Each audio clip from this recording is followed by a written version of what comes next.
Download करें जनमत Haryana app. Himachal high court ने कालका के निवर्तमान कांग्रेस विधायक प्रदीप चौधरी को राहत देते हुए उनकी सजा पर रोक लगा दी है। इस मामले में हिमाचल पुलिस से जहां रिकॉर्ड तलब किया गया है, वहीं हरियाणा चुनाव आयोग विधानसभा स्पीकर की सिफारिश पर कालका को खाली सीट घोषित कर चुके हैं। हिमाचल के थाना बरोटीवाला में 31 मई 2011 को ट्रैफिक चेकिंग के दौरान पपलोहा निवासी सुच्चा सिंह बिजली ट्रांसफार्मर की चपेट में आ गया था। इससे उसकी मौत हो गई थी। इस घटना से गुस्साए परिजनों ने लाश को सड़क पर रखकर बद्दी के निकट जाम लगाया था। प्रदर्शन के दौरान भीड़ ने पुलिस पर हमला कर दिया था, जिसमें कई पुलिसकर्मी घायल हो गए थे। एक बस को आग भी लगा दी गई थी। आरोप है कि प्रदर्शनकारियों का नेतृत्व प्रदीप चौधरी कर रहे थे। 13 जून 2011 को बद्दी पुलिस थाने में रास्ता रोकने और सरकारी काम में बाधा डालने के आरोप में मामला दर्ज किया गया था। इस मामले में नालागढ़ की अदालत ने 14 जनवरी को प्रदीप चौधरी के अलावा 14 अन्य लोगों को दोषी करार देते हुए 3-3 साल की सजा और 85-85 हजार रुपए जुर्माना लगाया था। इस फैसले के आधार पर हरियाणा विधानसभा के स्पीकर ज्ञानचंद गुप्ता ने चुनाव आयोग को कालका विधानसभा सीट को रिक्त घोषित करने की सिफारिश की थी।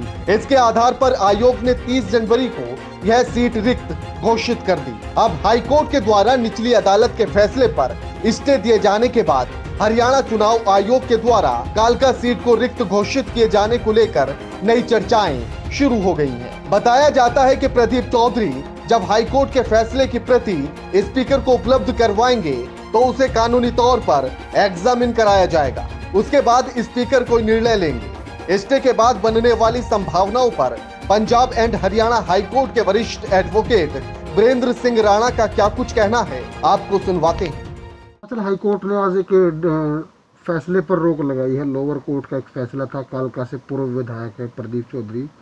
तो क्या इनका जो फैसला है उसको लेकर आप क्या कहना चाहोगे? ये जो हिमाचल हाई कोर्ट ने जो स्टे अगेंस्ट कन्विक्शन दिया है और उनका जो बेसिस है, जो डिस्क्वालिफिकेशन है विधानसभा से प्रदीप चौधरी जी का, वो इस फैसले से रिमूव हो जाएगा और वो दोबारा चुनाव भी लड़ सकते हैं इस फैसले के आधार पर। जिस तरह सदस्यता चली गई थी, स्पीकर ने सदस्यता उस दिन से सदस्यता रद्द हो गई थी जिस दिन कोर्ट ने जो फैसला दिया था लोअर कोर्ट ने, तो उसका क्या रहेगा? जो सदस्यता उनकी, जो विधानसभा स्पीकर ने जो ऑर्डर पास किया था सदस्यता भंग करने का, वो जो सदस्यता भंग करने का जो आदेश था, उसकी जो फाउंडेशन है वो इस ऑर्डर के साथ रिमूव हो गई है और उनकी सदस्यता बहाल करने का रास्ता सुनिश्चित हो जाएगा। नवजोत सिद्धू का भी कोई इस तरह का ही मैटर था, उसके बारे में? नवजोत सिंह सिद्धू की हाई कोर्ट से कन्विक्शन हुई थी और सुप्रीम कोर्ट ने उनकी कन्विक्शन स्टे कर दी थी और उसके बाद उन्होंने पार्लियामेंट का चुनाव लड़ा था। तो प्रदीप चौधरी जी भी दोबारा चुनाव भी लड़ सकते हैं और उनकी जो विधानसभा की सदस्यता है ये भी बहाल करने की वो एप्लीकेशन फाइल कर सकते हैं। उनकी सदस्यता बहाल हो जाएगी।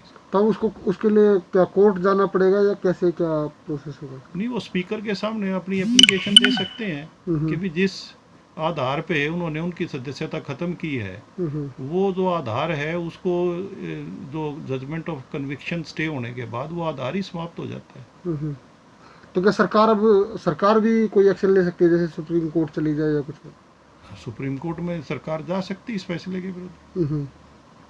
उसका क्या ग्राउंड होगा सरकार का? मतलब अगर सरकार सुप्रीम कोर्ट की शरण लेती तो उसका क्या बैकग्राउंड रहेगा? सरकार वो तो फैसला पढ़ के आप बता सकते हो कि उस फैसले में हाई कोर्ट ने जो ऑर्डर पास किया है वो किन आधार पे उन्होंने कन्विक्शन स्टे की है, उसके बाद ही इस पर कोई ओपिनियन दी जा सकती है। नहीं सर, एक चीज़ और मैं जानना चाहता हूँ कि इस तरह कन्विक्शन और सेंटेंस दोनों अलग अलग चीज़ें होती हैं, तो ये क्या, इसको किस तरह से आप बताना चाहेंगे? इसमें ऐसा होता है, जब ट्रायल होता है तो उसमें पहले एविडेंस रिकॉर्ड होने के बाद कोर्ट ये कहती है कि भी ये जो अपराधी है इसकी हम इन अपराधों में सज़ा करते हैं और उसके बाद केस को सेंटेंस के लिए लगाया जाता है कि सज़ा कितनी होगी और क्या होगी। ठीक है। तो उसके बाद फिर पार्ट दोनों पक्षों को सुना जाता है और फिर ऑर्डर ऑफ सेंटेंस पास किया जाता है।